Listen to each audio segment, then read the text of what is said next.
Welcome, brave souls, to our realm of shadows and suspense. Prepare to be thrilled and chilled as we delve into the darkest tales and eerie mysteries.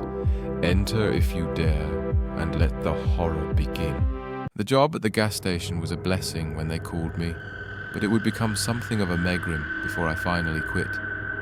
I worked the closing shift at the Fill and Go for the better part of 8 months, and it was 8 months of making coffee, stocking coolers, and listening to weary women with too many children argue about what you could and couldn't buy with EBT. My first job was construction, working as a carpenter's assistant since I was 16, and after the big layoff during the pandemic, I was tempted to go back. The amount of construction work hadn't changed, but the call for labourers had waned, it seemed. Suddenly I was forced to look elsewhere for work, and my savings were starting to get dangerously low when the Fill and Go finally called me. The worst part about the job wasn't even the job itself. Not really. The worst part was the walk home when the day was done. I lived in the Shady Oaks trailer court, about 3 blocks from the gas station, and it just made sense to walk to work. I didn't have a car. It was one of the first things to get repoed when I was out of work, so if I needed groceries or booze or a bite to eat, I was walking. It wasn't much of a problem, I liked to walk, but it was the sights that made the walk unbearable, especially at night. Walking past Orwin Wood in the middle of the night was enough to give anyone the shivers.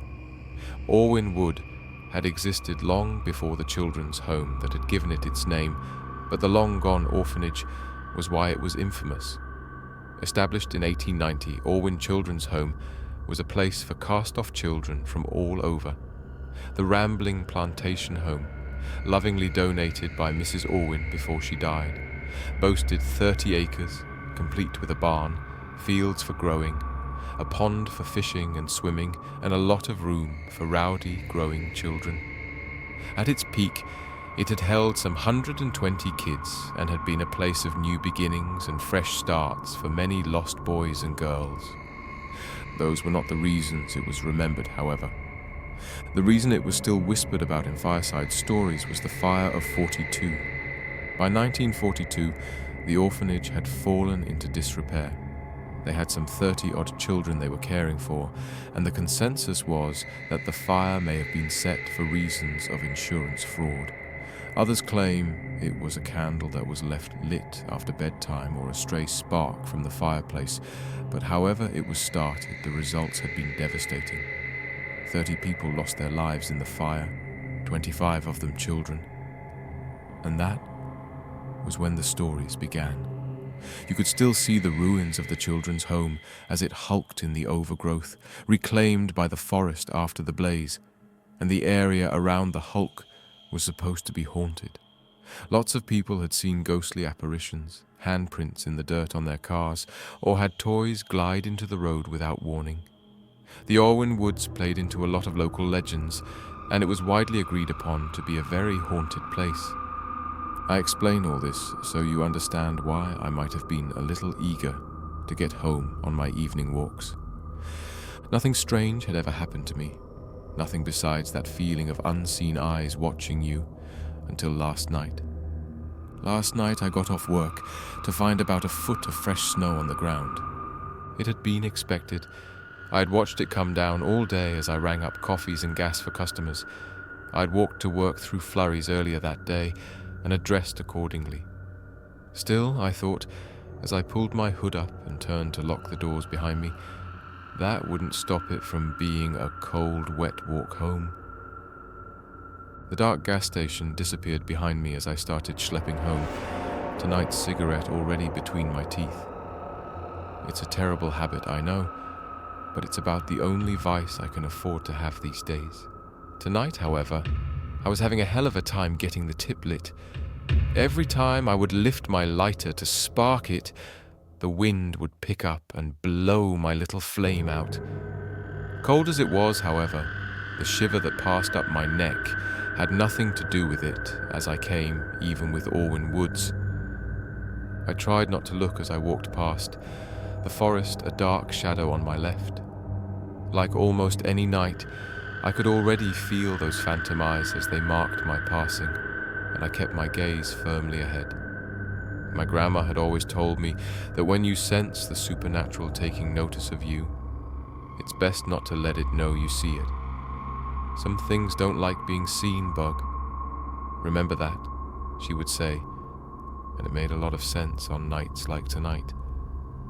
I was still trying to get the cigarette to kindle, but the wind was keeping me from my evening smoke. I put a hand up to block it, but it seemed my fingers weren't even a good enough barrier for the capricious gusts. The unlit cigarette was a good distraction from the creepy woods, however, though maybe a little too good. If it hadn't been for the snow, I would have walked home without incident, but I supposed I could have also unknowingly let something follow me in too. Suddenly I was done with the games. I was jonesing for a smoke, and I bent almost double as I tried to spark the tip. 3 clicks and a lot of cursing later, I managed to get the flame to stick. But as I took that first long drag of gaseous pleasure, I noticed something beside me on the sidewalk. It was a pair of footprints. No, not just any footprints. A pair of children's footprints. I don't mean shoe prints either. I could count the individual toes on these prints, and there was a line of them beside my much larger ones. I didn't know when they had picked up my trail, and I didn't really care either. Whoever had made them had disappeared, and I looked around curiously. It was 23 degrees outside, so my phone said when I left the station, and I was looking for the kid bold enough to walk barefoot in the snow. There was no one, though, and no footprints going hastily away from mine either. I was alone in the snow, though the fact that they had stopped right next to my own let me know I might not be as alone as I thought. I glanced back, wanting to see if I'd been mistaken, and that's when I saw the second set. They had stopped about 5 feet behind me, but they were just as plain as the first set. As the wind hit me again, I tried to keep my teeth from chattering. The chill I felt had nothing to do with the weather, and I found my eyes drawn to the new prints as they waited patiently for some sign. 2 perfect pairs of tiny feet sitting placidly in the powder. Then, before my eyes, a third set came crunching toward me, and my cigarette made an angry hiss as it hit the fresh snow. I was running before that third set came even with the second, and this seemed to be the sign they had been waiting for. I heard those bare feet as they slapped wetly at the concrete behind me. My head cried out for caution. It would be very easy to take a tumble out here and get hurt, but my desire to get away was up, and my adrenaline was coursing in the face of this formless threat. I slid as I rounded the corner, but my sneakers held purchase as I kept showing my heels. I could feel the burn in my chest as I ran, my breath steaming like a loco as I ran for my life. And I knew if they caught me, I would never see home again. None of the stories I ever heard about the woods spoke of the children hurting anyone, but by the sounds of their ghostly feet, I guessed they weren't trying to sell me cookies. By the sound of it, there were more than a dozen after me, and I could just imagine the intentions of this legion. I saw the trailer park coming into sight, but that seemed to be where my luck ran out. I came off the curb, running flat out, and when I hit the patch of ice, I stumbled and went down hard on my outstretched hands. I was lucky, I suppose. If I had hit my head and gone unconscious, there's no telling if I would have ever woken up. As it was, I just gashed my hands on the concrete beneath. I could still hear them behind me, getting closer and closer, and I walked on my hands and knees until I got across the street and managed to right myself.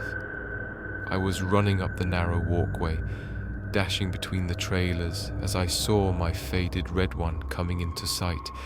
I prayed the stairs wouldn't be icy, and when my foot touched down on the first step, I was rewarded with a groan and the firmness of unfrozen wood. I darted up the steps, crossed the porch, and rammed the key into the lock as I frantically walked into the entryway. I sighed in relief. I was home, and nothing could hurt me here.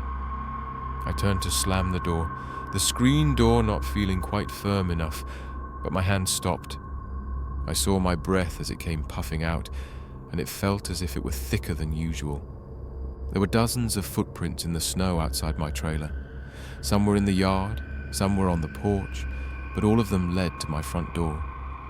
It was as if all those kids had followed me home, each of them beckoning to be let inside so they could come out of the cold. I could just picture a dozen or more half-burnt children, the snow falling on their ruined skin, looking hopefully at me as if just asking for a place by the fire. It was all too much, and when I slammed the door shut, there was a note of finality to it. I made a mental note that night to try and find a new route home, but the situation, it seemed, fixed itself. I was awoken at 6 a.m. the next day by my boss, telling me that Dixie, his day manager, had called to tell him she quit that morning. Run off with her damn boyfriend, and good riddance, I say. You've been a solid night guy, but I figured I'd offer you a chance to come work days if you want. The position comes with an extra $3 an hour, but you'd have to start today. Interested? I was, and the forest seemed a lot less spooky in the daylight. I haven't encountered any more phantom footprints after that night, but I'll never forget how the ghostly mob chased me home one cold February night. Thank you for joining us in the shadows. Until next time, stay cautious, for the darkness is never far behind.